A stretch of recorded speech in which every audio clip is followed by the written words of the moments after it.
I want to welcome Agile XRM to the podcast. I've known the people at Agile XRM for the past 12 years. I've seen how their business process management tool can add massive value to complex organizational processes in sectors such as finance and government. If you have complex processes or a need for dialogues on the Power Platform or Dynamics 365, take a look at how this BPM tool can add value. You can find them at agilexrm.com or check out the show notes for more details.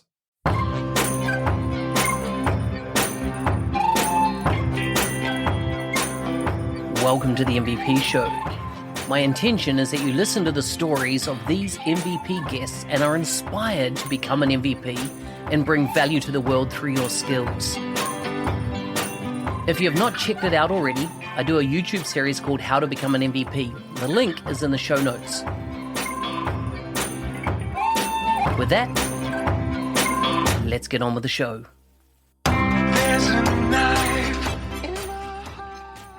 Today's guest is from England in the United Kingdom. He works as a Power Platform solution architect. He was first awarded as MVP in 2019. He's an accountant by trade. Originally, that turned into a developer. He's a co-founder of the Power Apps for Kids.com. So check out that website. By the way, I'll place in the show notes links to his bio, LinkedIn, Twitter, any kind of resources that he has, because he's got some amazing courses, which I'm sure we're going to discuss this morning on the show. Welcome to the show, Rory. Hi there. Thanks so much for having me on the show, Mark. It's really great to hear you and see you as I can here. Excellent. Now, I think I first met you was in the Netherlands. Does that sound right? Did you go and do that Netherlands conference?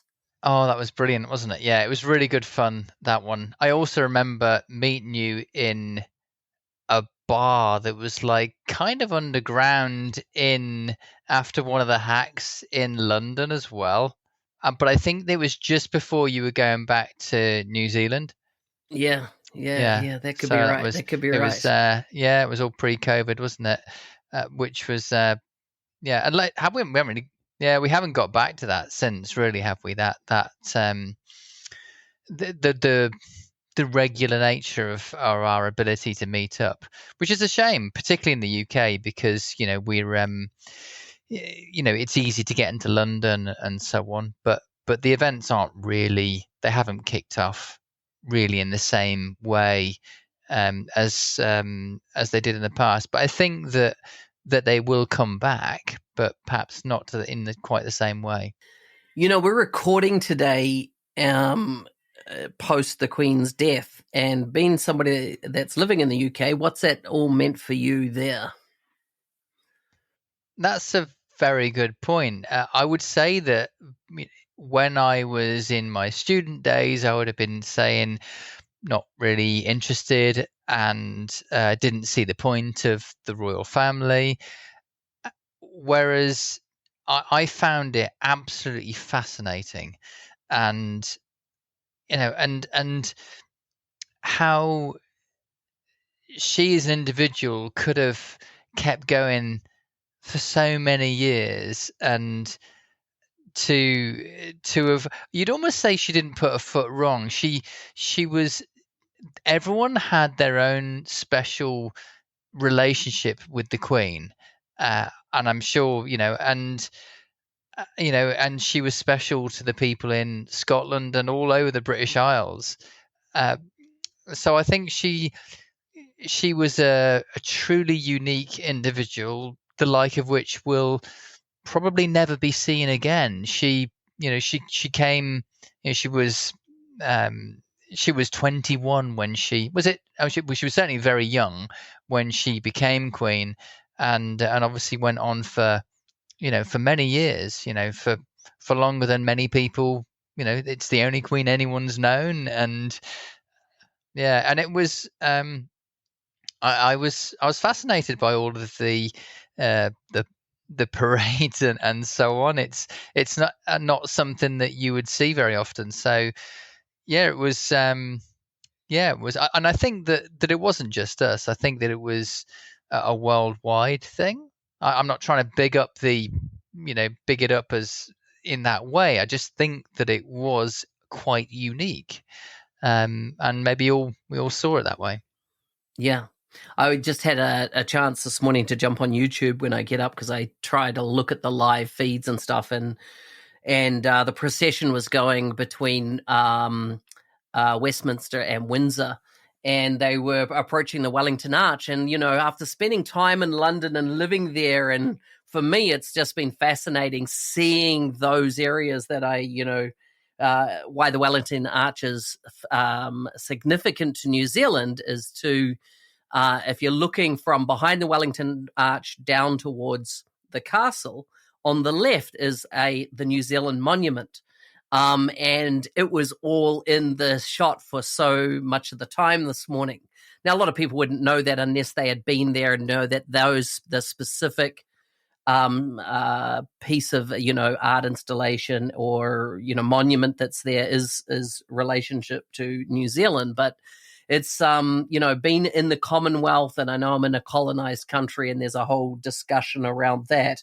She was an incredible lady that I think had an amazing impact. So, yeah, I definitely have found it intriguing watching the unfolding of the last 10 days. Absolutely. And who knows what is to come in the future. We'll only know.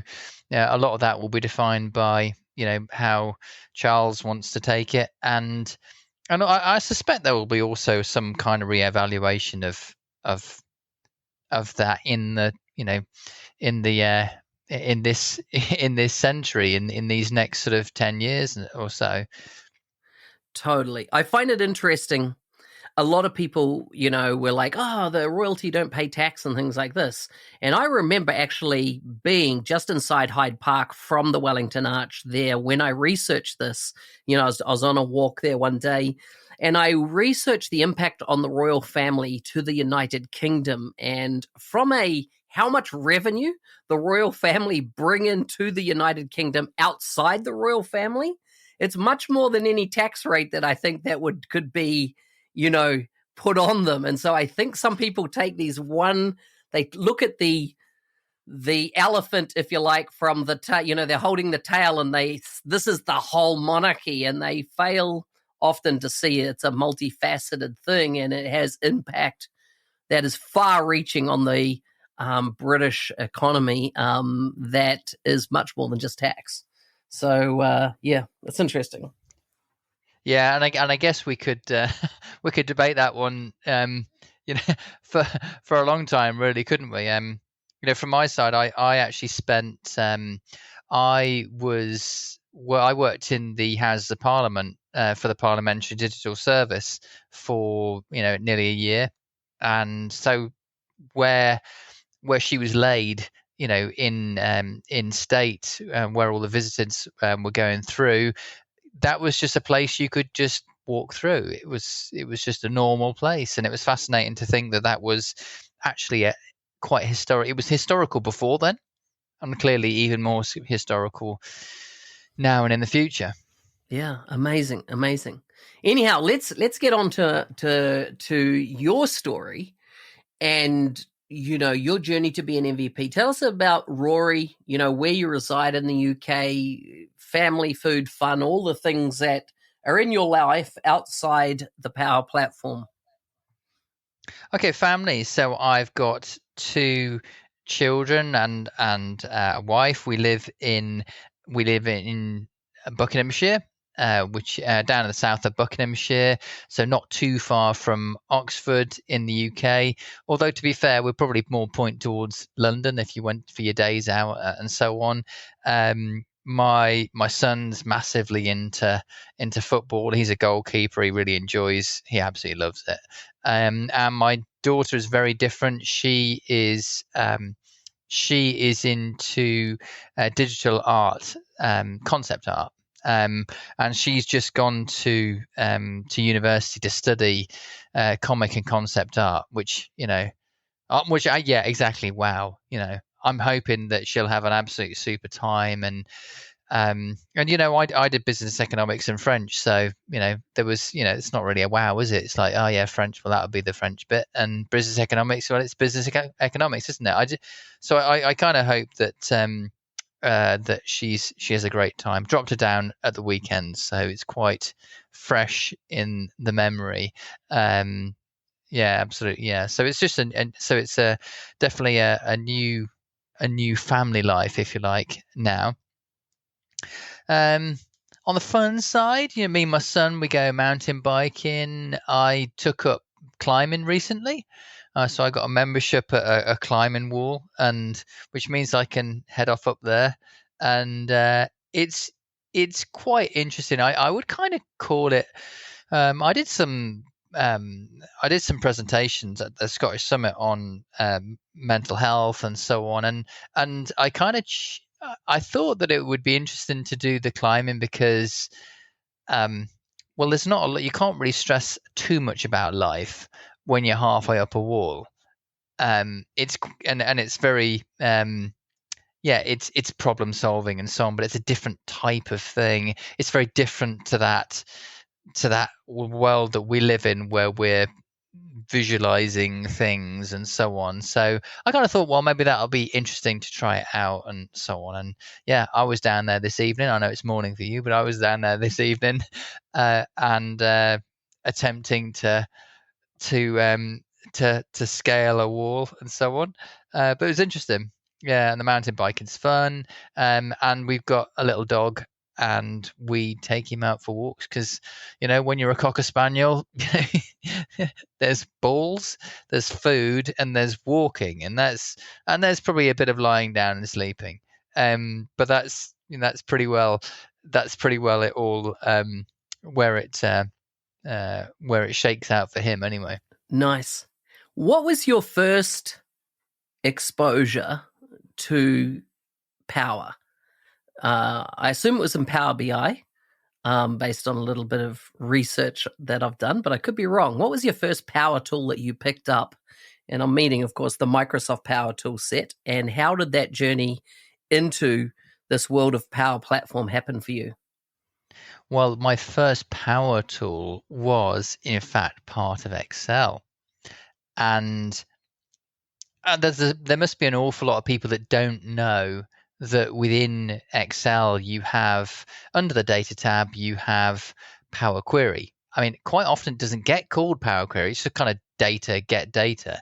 And you've got this amazing tool for transforming data. And when I was just call it finishing up as an accountant, I had a project where I needed to do an awful lot of data transformation because we were moving from one system to another, and there were essentially hundreds of thousands of records that needed to be moved around and reshaped and so on, so that they could then be effectively imported into a new system. And at the time, the only thing that I had available to me was Power Query. And I just bombed out of accountancy. I thought, I've had enough. I'd done so many sets of accounts and so on, and it was just becoming more of the same and more years of the same. So I just handed my notice in. I said, I'm not doing this anymore. And I didn't think I'd touch another number ever again. And in the space that was created by that, I then discovered Power BI, and the cool thing with Power BI was that I already knew half of it. I already knew the Power Query bit, but I thought, oh my goodness, I can do stuff in this thing.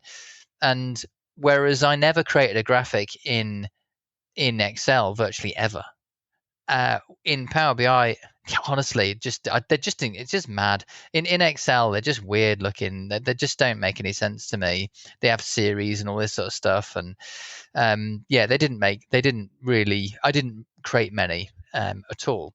Whereas in Power BI, they're fantastic. Just very, very easy to work with. And at the time, which was in something like 2016, when I was doing Power BI. Now, bear in mind, there's been a monthly update every month virtually since then. Can you imagine what Power BI was like then? No buttons, no navigation, no row level security. So many things have come since then. Yeah, so that was the first tool that I used. I started playing around with Power BI and goofing around with it, and then I started creating little videos about it, partly to remember what I'd learned, as anything else really. And I found you could put it onto YouTube, and occasionally people would watch it. And so that was my entry into that world. Wow. Wow. And so you've got quite a robust YouTube channel, and I see obviously you do training, right? I see you're a Microsoft certified trainer. Tell us a bit about the courses you've written specifically on Power Apps. Well, yeah, I mean, if this journey into Power BI, and then Power BI that led into Office 365, and Office 365 led into Power Apps. And as an accountant, I remember creating an app from SharePoint. You got this one-click app you can create. I absolutely love them, and they are still as bad as they ever were. But they are still really, really cool as a thing that you can create that will actually work on your phone. They're absolutely amazing. Now I actually suffer from generalized anxiety disorder, so I have very, very bad sleep, and um, and at the same time, I need to learn so much. I need to learn just that the learning goes on every day. Every day you find out something new. Oh, I didn't know that. And what I found when I looked on the internet, I found that if you look at some of the awesome YouTubers out there, they are awesome. Each individual is fantastic. Each individual video is fantastic. And but what they didn't do for me was they didn't have structure. They didn't exist as part of an organized whole that maybe me with my accountant head hat on, I needed that. I just wanted to create something that had structure. And so what I started to do, I spoke to Megan Walker and Scott Giroux, and I said I knew they had courses themselves. I said, well, what do you use? And they use this platform called Zenler, and I looked at the platform, and I saw it's pretty cool actually. You can create courses with modules, and you can have different types of content within there. And in my case, I just wanted to create quite a lot of videos, but organize them as a structured whole. So what I did was I spent about 6 weeks just working out what the content would be, and I thought it was going to run to about 240 220 240 lessons of videos. And I thought that was quite a lot, isn't it? And so I wrote an app. That essentially mimicked PowerPoint, but for me was better than PowerPoint because, like, for example, I could literally go to any lesson in the course and I could run through it. And I would say to anyone that had created 300 lessons and they had done it in PowerPoint, there's no way you can create that many lessons. And bear in mind that I only use one slide. And so it's all sitting in Dataverse. And so all I do is I navigate to the lesson, and then I roll through the lesson, the introduction, and then the rest is demo. And so actually the course now runs to over 300 lessons. It's got, it's got things that people need to know about, like design. You need to know about that. There's a whole chapter on Dataverse. I know there's plenty of courses with Dataverse in them. There's a chapter on filtering because you need to know about how to filter things. If you can't filter things, you're dead, And there's a chapter on patch and one on Gestalt principles. So how we as humans see the world. I mean, look it up. People don't know about what Gestalt principles are, but they are the coolest thing ever.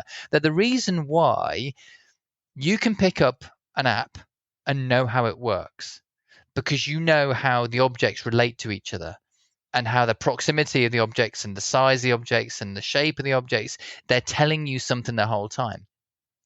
And there's a little lesson on that because as designers, we need to know these sorts of things so we've got a fighting chance of being able to deliver something a little bit better. And certainly as a guy, a lot of guys think, well, it works, doesn't it?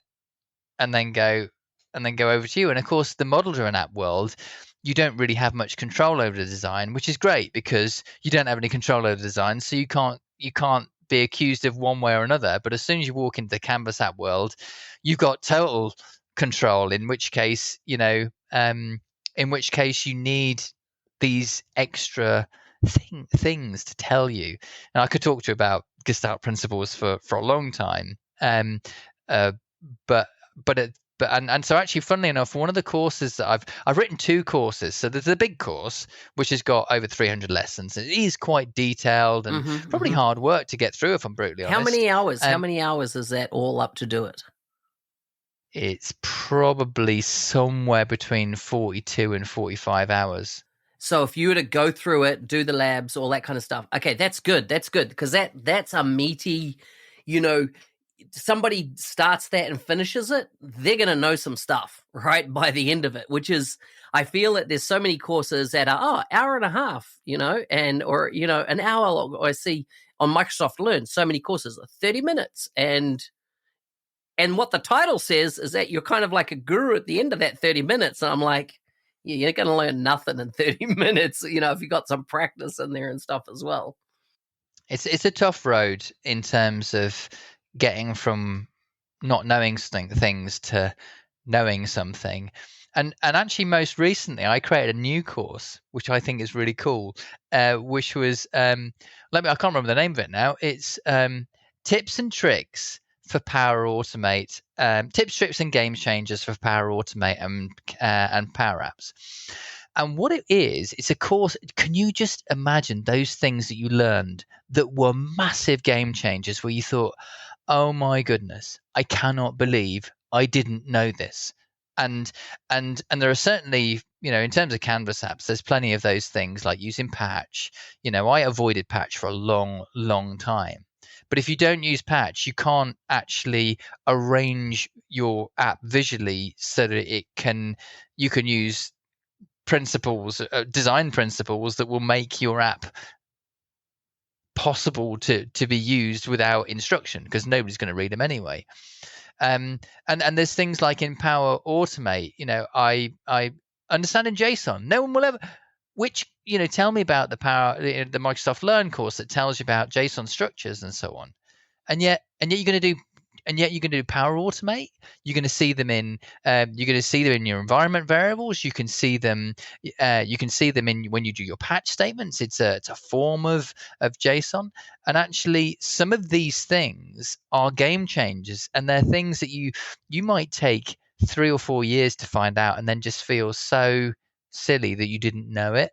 So I wrote another one. So this course it's got about 30 lessons, but they are tiny. They're like, hey, do you know about this? Hey, join the community. Because to tell you what, you and I know that those people that become really successful, very few of them are not connected to the community in some way. And so it's just a little pointer to say, go and join a user group. Talk to people. Go onto Twitter. Follow people. So that was my most recent offering. Was this Tips, Tricks, and Game Changers course? I like it. We're already well over time. And no, this is good because this is good meaty stuff, and I think that those listening to the show, we're going to make sure we put in the show notes links to these courses, because, as I say, we live in a world of information overload and bite-size everything, but there's something to be said about structured learning to get the full body of knowledge. And I feel even back when I started my MCT about 15 years ago as a certified trainer, Microsoft had these full-on in-depth courses, and then we've moved to a world of everything's bite-sized, and with everything being bite-sized, there is no structure, and people are struggling to find out, but if I learn that, then what's my next step to learn? What's my next step? How do I get from A to B from a knowledge point of view? that if I apply myself and do the time and educate, that I'm actually going to be way farther ahead down the right track. Because that's the other thing. I was presenting in Western Australia earlier this week to a team of folks on a project, and they wanted to go deep in field service, and they go to Microsoft Learn, and there's kind of like 50 different paths that you can take on anything. And it's like, when you don't know and you've got 6 months to get up to speed because you're going to be working on a project, you want to know that if you follow this path, you're going to be up to speed in 6 months' time, not gone down a rabbit hole of self-discovery of, oh shit, I should have gone down that path over there, but I took 6 months to find that out.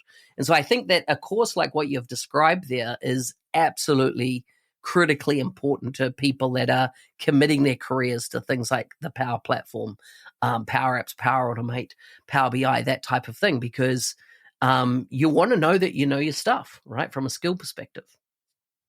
Without a doubt. I'd say that the course was 50% for me and 50% for anyone who wanted to consume it. But I did spend a ridiculous amount of time creating it, which, you know how hard it is to create content. And, even things that where, I actually describe each of the objects and so on. Some of them I don't really use that much, but I thought, well, can't really not tell them about it. But, and I sort of mark them up with like little dots to say how important that lesson was. Because some of them you can take it or leave it. But some of them, like, do you know what? If you don't do this, it's going to be a problem for you at some point in the future, even if you just have an overview of the thing. It's been my Mount Everest. Been my Mount Everest without a doubt. It's, the last module on Dataverse took me 4 months to complete, but that was because I changed jobs and I had a bit of writer's block as well, and of course, when I originally did it, it was called Common Data Service. And every time I looked at the course, I thought, oh my God, this is so embarrassing. This is really bad. And I've just got to do this. But of course, Dataverse, where do you draw the line? Where do you draw the line on a course, and a Canvas Apps course which uses Dataverse? Because what you don't tell them is as important as what you do tell them. So I've made my own judgment call as to what to leave out based on what I know. And I guess people just have to trust me on that. I think from my side, I'm gonna give you a code, NZ365 guy, and then that will give people a discount for the course. So maybe we'll do a little fun thing for the first 3 people and give them a 100% pass or something like that. So I think that'll be a bit fun. Hey, thanks for listening. I'm your host, Business Application MVP Mark Smith, otherwise known as the NZ365 Guy. If you like the show and want to be a supporter, check out buymeacoffee.com/NZ365 Guy. Thanks again, and see you next time.